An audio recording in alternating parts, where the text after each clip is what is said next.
I'll ask you about the Craig Bellamy first, but I'd like to come back to this defensive situation because we've got a couple of defenders who are no doubt about it are good players, but whether they can play in tandem. So there's two questions you can sort out for me, Kev. Craig Bellamy, our best player, and whether Lescott and Toure was a good idea as a combo. Yeah, Craig Bellamy has definitely been the best player this season. You know, we've missed him on the odd game. He didn't play. I mean, he didn't play at Spurs and he was missed greatly. You know, how much Mark Hughes is probably wishing that the referee hadn't sent him off at Bolton now. But so Craig Bellamy, and hopefully, you know, the stories about him now being unsettled and wanting to follow Mark Hughes out of the club are untrue, because I think all City fans would be disappointed if Craig Bellamy wanted to leave the club. Lescott and Toure, I've actually been quite disappointed in Toure, more so than Lescott, to be honest with you. I can't see what's in him as a captain.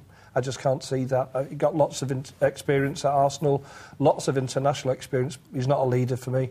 I think that's an area of the field that we've lacked for many years, and I was hoping that Mark Hughes might change that. I think there's other players in the team, perhaps Gareth Barry, although he's not, you know, set the world on fire recently. I think Gareth Barry would be a better leader, perhaps De Jong, but not Toure for me. Lescott actually had started to come good, I felt, before he got injured. But the two of them certainly struggled to play as a pair. But ultimately, that's probably what's been Mark Hughes' downfall. Look, you know, we've conceded 3 goals at home to Sunderland. We've conceded 3 goals at home to Burnley. You know, Burnley have only managed to get 1 point on their travels this season, and that's at City, which should be a fortress. You know, we've drawn at home to Burnley, drawn at home to Fulham, drawn at home to Hull.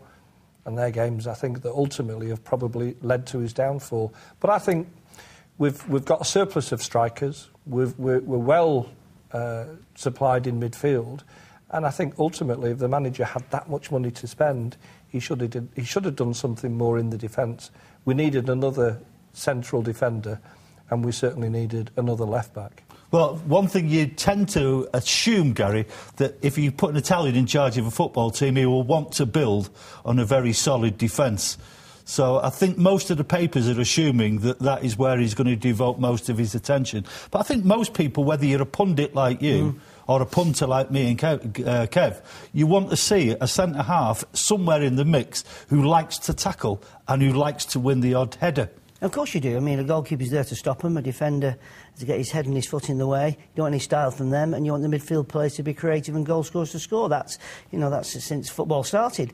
I think Mark, if we would have been in charge, would have been looking for a central defender, but, you know, we have got Nader Manua, Michael Richards playing the centre. Maybe Mark wanted to make more competition, especially with Toure going away to the African nations, I think, in January. So there was decisions that had to be made. But as I say, Mancini, you know, of course, he's Italian, which is obvious. But his style of football, he was a very stylish, attacking player and played with such grace and was a good goal scorer. You know, and he'll want to see some of himself in his team. Of course he will, but he'll also want a big, tough... Of course he will, because he comes from the Italian background. Yeah, of course he does. Of course he will, but he'll want to keep it tight. But, you know, all his teams, I mean, if you see the teams, or the Inter-team that he had when they was winning the Championship and the Cups, they played with great flair, but also there was a very aggressive team. But Mark Hughes was the same thing. At Blackburn, he made his team very hard to beat, which was quite unusual. That the amount of goals that we conceded, and that had nothing to do with Mark. That was a case of he brought in those players he thought could do the job. Whether it took time to settle in, they didn't know each other's game, was in the wrong position. You know, it's the defenders that need to look in the mirror, in my opinion, and think, I need to put my hand up here. I was at fault for that goal. I mean, Julian Lescott, bless him, he came out as good as gold and put his hand up and said, I've been at fault for 2 or 3 goals. You know, and he's come with a 25 million reputation. I think sometimes you have to stand up and say, yeah, it is my fault. But at the end of the day, it's not the players who have the problem, it's the manager, as Mark has found out, because, you know, I like Mark Hughes as a person, and I think he wanted Manchester City to do well, and in Mark Bowen, he's a great coach, plus all his backroom staff. But you're judged by the results, and unfortunately, again, I don't know what the target was, but there was obviously a target in place which was not going to be met, as the owners felt. Kev, just to end this part of the discussion, can I just say about the Robinho situation? He was asked about it in the press conference, and he answered it diplomatically without saying too much, but that does seem to be the big question mark player, doesn't he, Robinho? Yeah, I mean, I think Barcelona have said today, haven't they, that they made a bid for Robinho last week, which was rejected by the club, and they said that, as far as they're concerned, that's over. Listen, he's a fantastic footballer, Robinho. He's done things on the pitch with the football, you know, that as a fan you just want to see. But I think the important thing is now we're not reliant on Robinho. I mean, and hopefully the new manager will make the point to him that he's an essential part of the squad. But that's what he is, he's a squad member. Just going back to the defender for a minute, we were linked during the summer on a regular basis with Puyol from Barcelona. Oh, he's my age, Kevin. But the reality is we were never going to get him because he wouldn't leave Barcelona. But Puyol in a team of fantastic football is just a brute. Now, if Mark Hughes was going to go for that sort of player, why didn't he look for somebody else of that sort of type of player during the summer? Listen, we'll talk more in a minute. This is Channel M talking about Manchester City. It was ever thus. See you in 2.